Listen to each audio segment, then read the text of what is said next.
Tonight, we look at the story that has been told about the murder of JonBenet Ramsey and why so many think her parents guilty, and what this tells us about the America she so briefly lived in.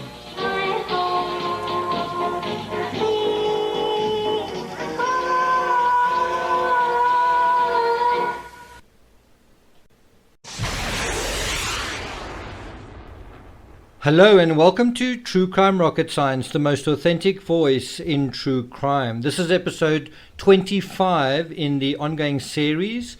In this episode we deal with John Douglas, the FBI profiler hired by the Ramseys, and he actually provides a profile of the Ramseys, or he profiles the Ramseys, but he also profiles who he thinks committed the crime, and I think it's accurate. I think he's on the money, but at the same time I think he makes a huge boo-boo in terms of this case.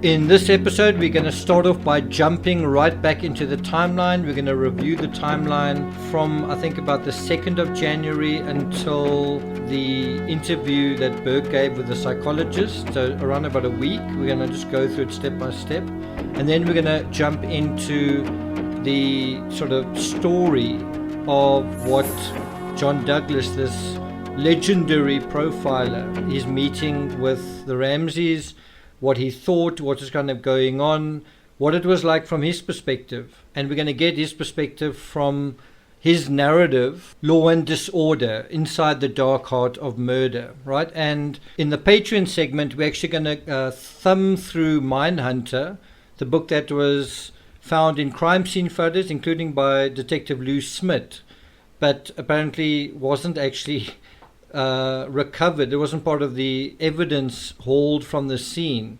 It's something that just mysteriously disappeared, and when the parents were asked about it, they were both like, it's not mine and I don't know anything about it. And I think John said something, he kind of implied that he got the book the next year, so in other words in 97, implying that Mindhunter wasn't even available, but it was. It came out in 1995. And according to the housekeeper, I think Suzanne Savage, thriller sort of suspense novels were kind of the sort of thing John was interested in. And I kind of get the idea both John and Patsy were quite interested in movies about the same topic, such as Ransom and Dirty Harry and Speed and so on.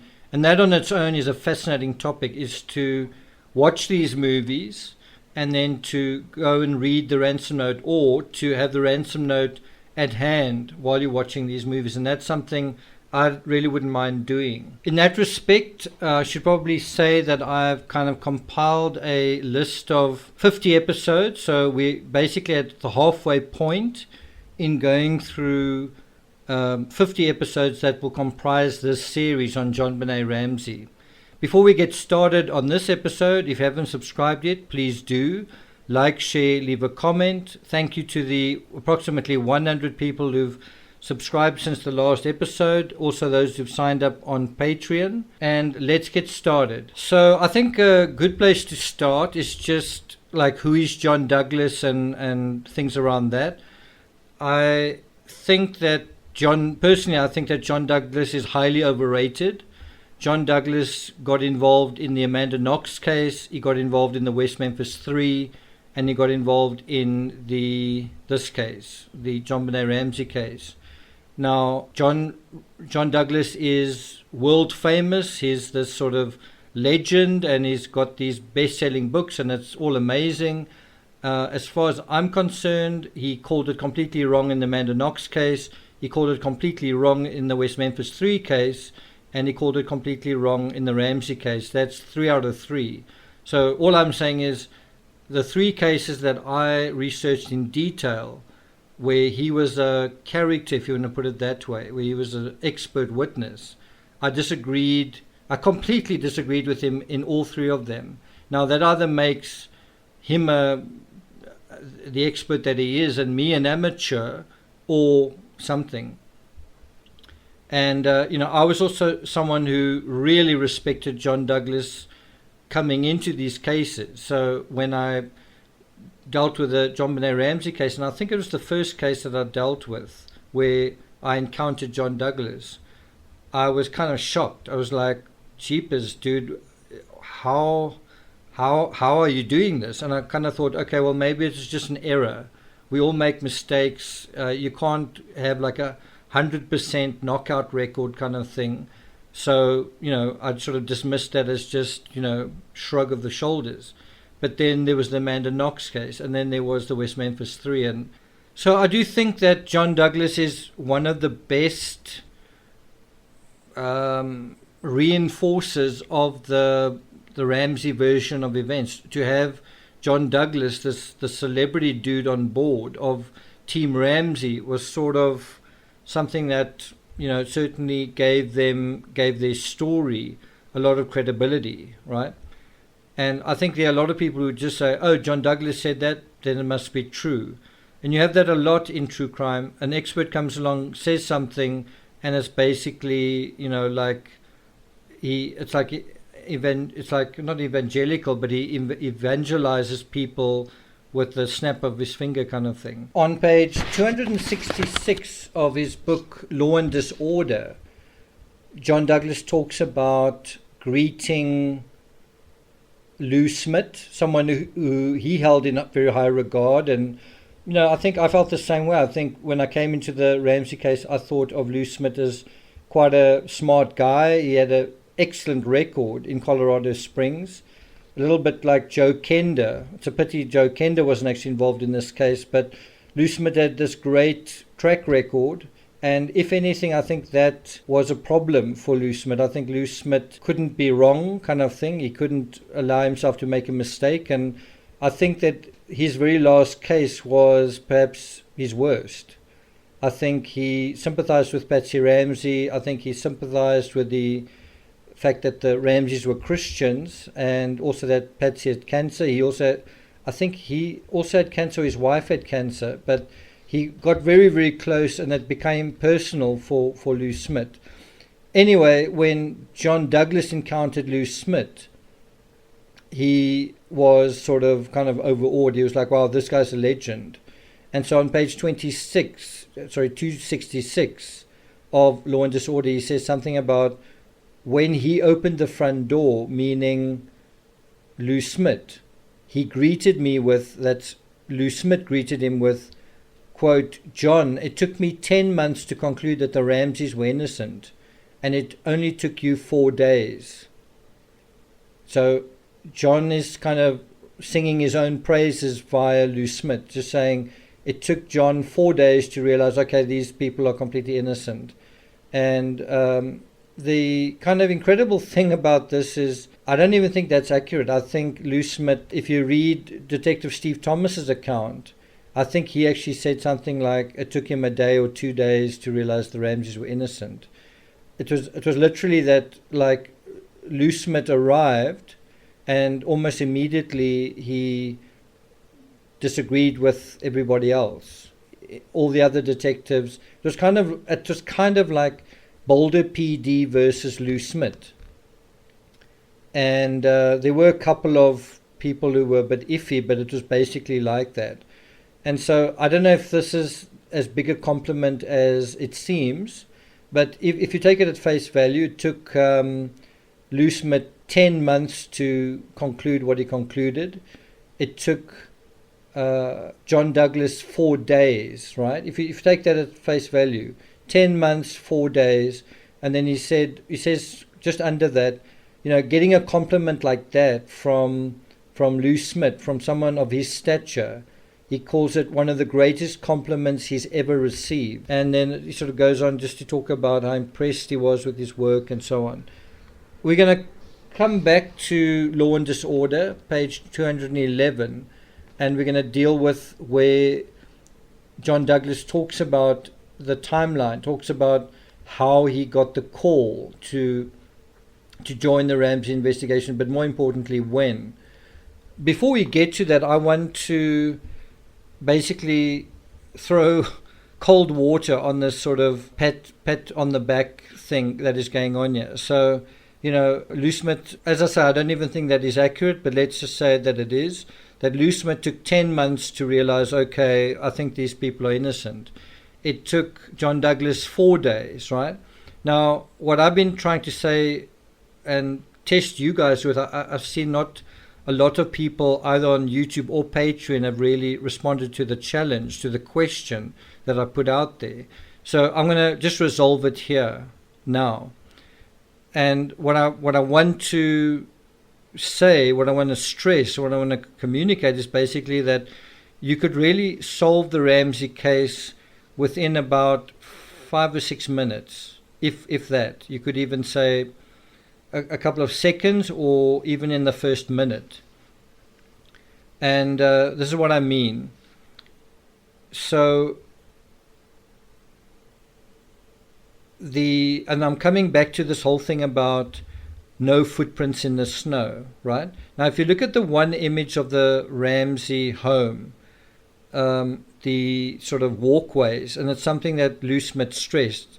He sort of came upon this image and there was absolutely no snow on the walkways, but the problem with that image is there's also no snow anywhere else in that picture. I don't know when that photo was taken.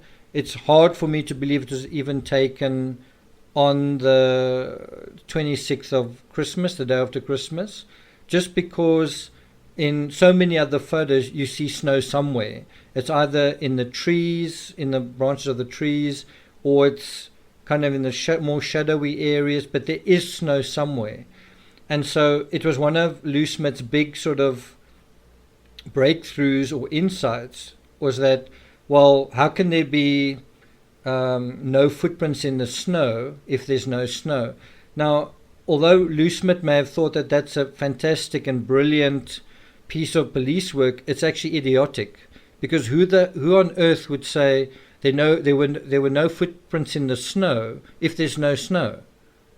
No one would even think about that. No one would think, oh, you know what, I didn't notice any footprints, but there's no snow either. Oh, okay, well, no one would think like that. And so where I think the police and the let's call it Team Ramsey have sort of lost the plot. So on both sides they've lost the plot.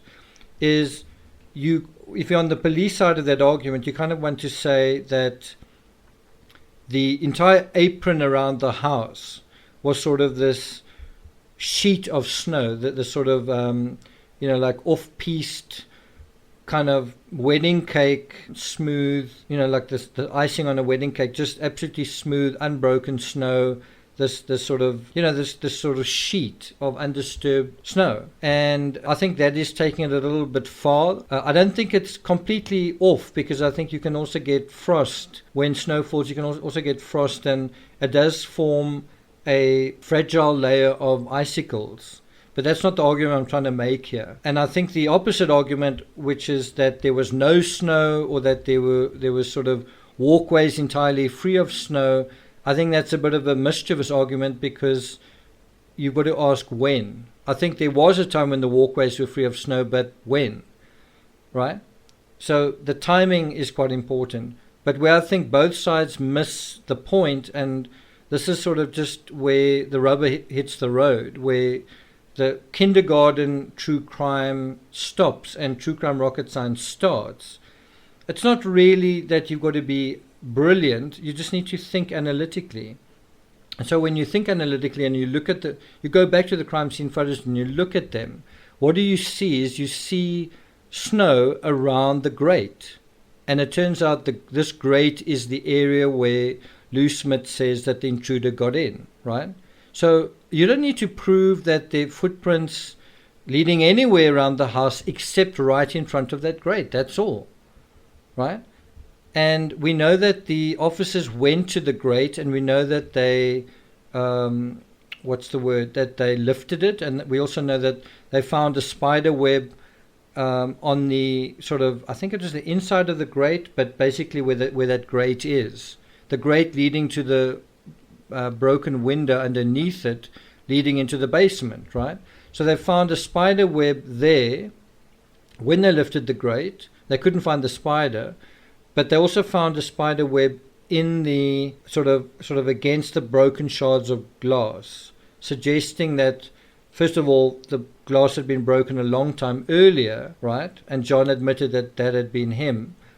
And so, in addition to that, when Lou Smith kind of demonstrates going through the window, it's quite a tight fit. He gets through, but it's quite a tight fit. You would expect that spider web would become sort of entangled in his own clothing or pulled onto his own clothing, if that makes sense. So first of all, you'd expect the spider web that's there to be pulled off, and either when he enters the basement or when he exits it. Of course, he doesn't show himself exiting it.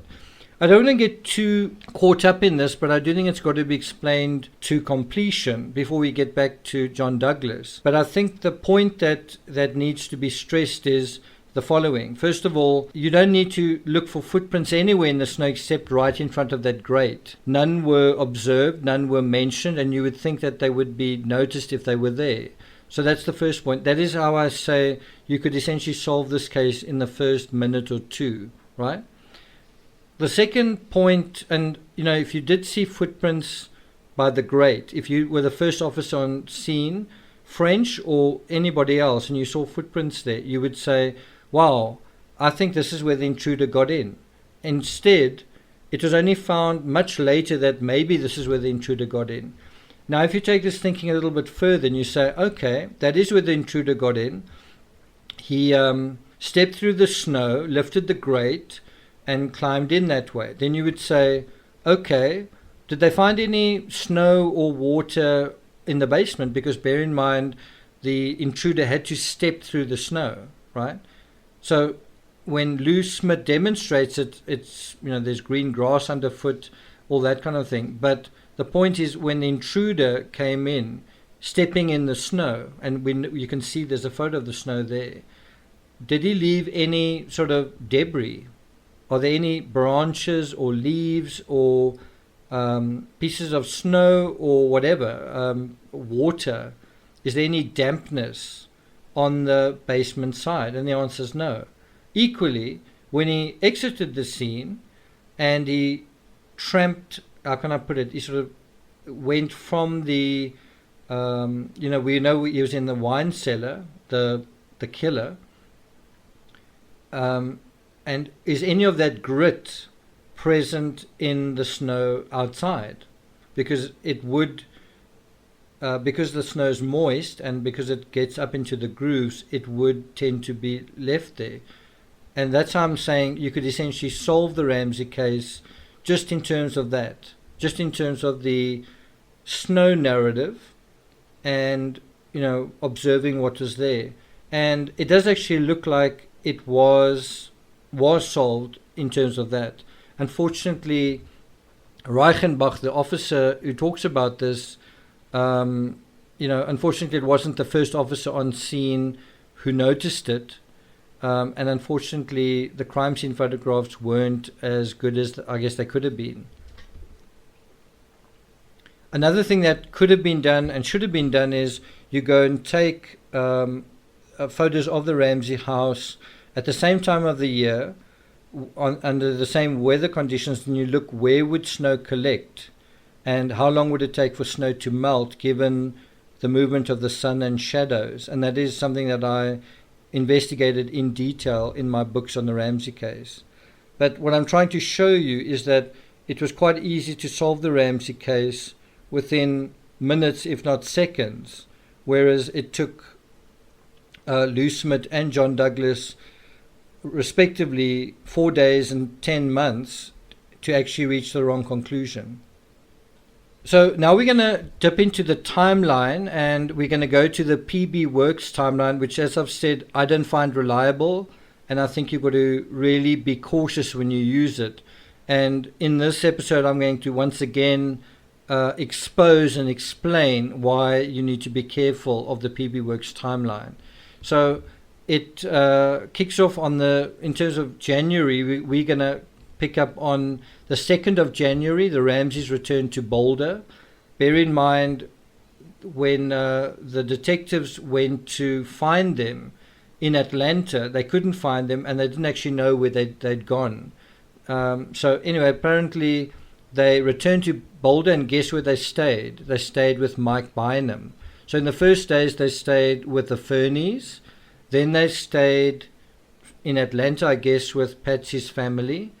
I don't know that for sure, I'm assuming. And then they stayed with Mike Bynum. Then the Boulder PD issued a press release. I'm not going to go into that. That's also on the 2nd. Then on the 3rd of January, it says Ramsey's return to Boulder. So I don't know whether it's the 2nd or the 3rd, but I guess it's somewhere around there. Then on the 3rd, the Ramseys hire a private detective. So they come back and then they hire Ellis Armistead. And he's a former Lakewood police detective and the former chief investigator for the Routt County District Attorney's Office. You've kind of got to ask yourself, why aren't they hiring a local officer? Why someone from Lakewood? Anyway, then the mayor says that Boulder is safe, interestingly. That's also on the 3rd. In other words, the mayor is basically saying, guys, despite what the Ramseys said on CNN about there's a killer on the loose, there isn't, which is implying that it's the Ramseys, that the mayor suspects the Ramseys, that residents shouldn't think that there's a killer wandering the streets. And in a way, that's right. I mean, there isn't a killer wandering the streets. What I mean is, if you think an intruder did it, a killer would be wandering the streets. If you think one of or more of the Ramsey family were involved, it's not a killer that is prowling the streets. It's going to target somebody else. And also on the 3rd of January, the source of the ransom note paper is revealed. Investigators announced that it appears to have been torn from a tablet of paper found inside the house. Now, all of this sort of information is going to direct attention to the Ramseys, isn't it? Then, as early as the 4th of January, that's really early, the Ramsey home, 755 15th Street, this sort of, what's it, 1920s cottage, the house was returned to the family. Now, I've heard someone, I think I saw someone on this channel saying that something about Freemasons and there's a 777 in the front design of the house. Well, the Ramseys didn't build the house for themselves. They bought the house.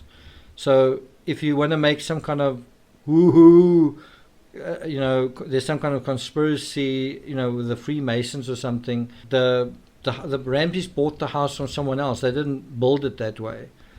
Anyway, so the interesting thing is on the 4th of January, the Ramseys moved to Jay Ilowski's house. That's Pastor Jay's home. So in the space of a very short time, the Ramseys have stayed with the Fernies. They've stayed with family or somebody in Atlanta.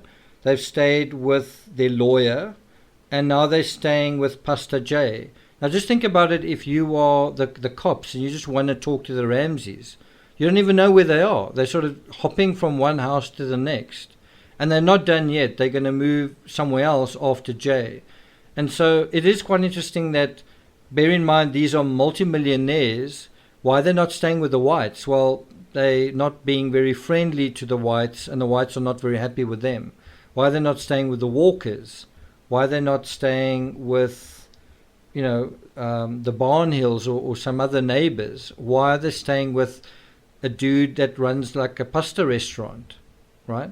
Then on the 4th of January, Boulder police release another press statement. So bear in mind, it's kind of like there's sort of a scenario going on with the one narrative comes from the Ramseys on like CNN, and then the cops need to kind of explain what's going on, and the public and the community want to know what's going on. And so Boulder police are sort of making these press releases. Also on the 4th, report surfaced that John Bonet's skull was fractured and the ransom note was written on paper from a tablet in the Ramsey home. Now, this is probably to kind of exert pressure on the Ramseys, that the Boulder police want to talk to the Ramseys, and so they're leaking, or someone is leaking this information because, it's kind of going to make the community think, wow, this is bad. Wow, this doesn't look good in terms of the Ramseys. And so the Ramseys need to have their backs against the wall and come and talk to us, kind of thing. And of course, that wasn't part of the strategy of the of Pat Corton. It was to keep a low profile, and of course, the Ramseys may have kept a low profile, but the case itself became America's most high-profile case by far in 1997, and so on and further. So then, on the 5th of January 1997, so we're going a little bit into the future now. It's 24 years ago today, plus 1 day. The first Charlevoix search warrant went out, and I think the point of that was to try and find samples of Patsy's handwriting. So they, even at this early stage, they were struggling to get samples of Patsy's handwriting. And by that, you kind of really want to say, in other words, where Patsy's not being conscious about copying the ransom note. In other words, what was her natural handwriting like? And there has